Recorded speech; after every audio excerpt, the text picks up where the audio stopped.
Bonjour à tous. Qu'est-ce que je vais vous partager ce matin? Vous savez, à chacun de nous, Dieu a donné un but et c'est bien de savoir pourquoi comment dire, on a apparu sur cette terre-là et ça donne un sens à notre vie. C'est ça, c'est une bonne chose. Mais en même temps, le savoir, c'est bien, mais le pratiquer, c'en est une autre. D'ailleurs, la parole de Dieu dit que ceux qui voudront ceux qui voudront vivre pieusement seront persécutés. Seront persécutés. Je vous assure que ce n'est pas évident.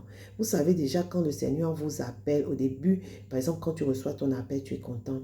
Mais après quand tu regardes, tu te dis waouh.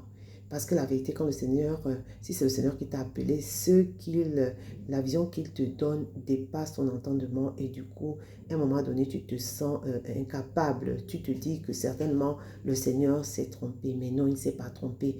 La vérité, c'est qu'il ne regarde pas lui, il regarde, c'est lui qui nous a créés, donc il regarde au potentiel qui est à l'intérieur de nous et pas à ce que nous considérons. C'est lui qui nous a créés, il nous connaît mieux que nous-mêmes et il sait ce qu'il a mis en nous.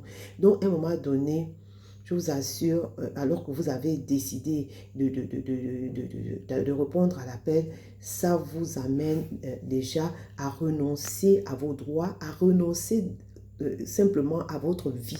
C'est-à-dire que vous n'avez plus de vie, vous voulez vivre pour la seule gloire de Dieu. Et je vous assure que déjà pour vous, c'est pas évident, mais il va falloir encore que, vous savez, le monde se mêle. C'est pas vraiment évident parce que pour eux, c'est juste incompréhensible. C'est juste c'est anormal, c'est anormal. Mais tenez ferme, vous savez, tenez ferme. Et toutes les personnes qu'on voit aujourd'hui, et puis toutes les personnes qu'on voit aujourd'hui sont passées par là. C'est petit pas après petit pas que, voilà, le Seigneur fait son œuvre. Plus on se dispose, plus il manifeste sa gloire. Et quoi de plus glorieux comment dire, être au service du Seigneur, c'est-à-dire être là, n'avoir aucune opinion, comment dire, dépendre de lui juste pour sa gloire.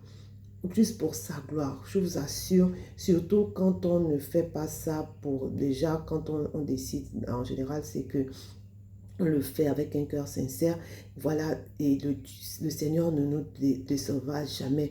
Vous savez, ce n'est pas la souffrance, là, c'est pas continuellement la souffrance, mais on a une joie au fond de nous, en sachant qu'on est utile pour lui, en sachant qu'on va, au travers de nous, son œuvre, on va lui rendre son œuvre visible, on va manifester, on va montrer sa grâce dans notre vie et c'est simplement glorieux. C'est-à-dire qu'on on ferme nos oreilles à ce que ou bien on arrête de vouloir plaire à quiconque, qu'on nous comprenne ou pas, mais on a un objectif, c'est que si Dieu est glorifié, si Dieu est content, c'est là notre satisfaction.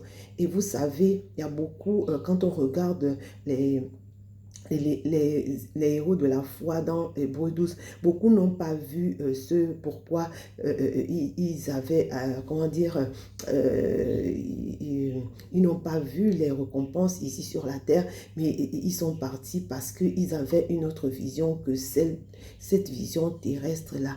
Amen.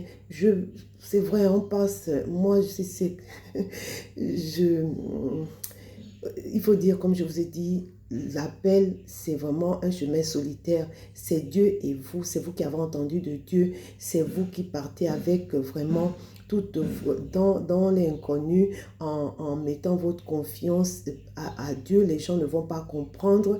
Ils vont tout faire pour vous décourager ou bien les circonstances vont se mettre ensemble pour vraiment tout faire pour vous faire douter de votre appel. Mais tenez bon. Tenez bon, vous savez, c'est, comment dire, voilà, le Seigneur dit qu'il n'y a rien qu'on ait pu abandonner qui ne nous rendra pas et qui dit non seulement il va nous les rendre, ces récompenses, on va les avoir dès à présent, mais avec des persécutions, donc c'est normal. Donc c'est normal, vraiment, comment dire, il n'y a pas, comme quelqu'un disait que la croix semble comme une défaite, mais la croix, c'est vraiment la victoire. Christ a vaincu la souffrance, il est mort, il est ressuscité, donc il y a de l'espérance. La parole de Dieu dit que notre espérance ne sera pas vaine. Dieu comment dire, est fidèle, et fidèle c'est son nom. On ne va pas arrêter de dire ça. D'abord, à la vérité, c'est des paroles qu'on doit confesser. C'est, comme je vous disais, c'est demander au Seigneur de lire et méditer sa parole, parce que c'est à partir de là où on va être fortifié, c'est à partir de là où notre foi va grandir et nous environner, c'est-à-dire créer une atmosphère de louange, créer une atmosphère où vous passez beaucoup du temps, non seulement dans la lecture et la méditation, vous passez du temps à écouter des messages qui sont loin, et puis vous pratiquez la parole, la prière. Et je ne vais pas cesser. Plier continuellement en langue. Plier continuellement en langue. L'avantage avec la prière en langue, c'est que tu prophétises sur ta vie et tu dis des choses que le diable ignore et que le Seigneur te demande de prier pour amener cela à manifestation. Vraiment, soyez fortifiés, on est ensemble et puis la victoire est certaine, qu'elle soit ici ou dans l'éternité. Une chose est certaine, c'est que nous allons véritablement vivre participer à sa gloire. Demeurez bénis et à très vite. Merci.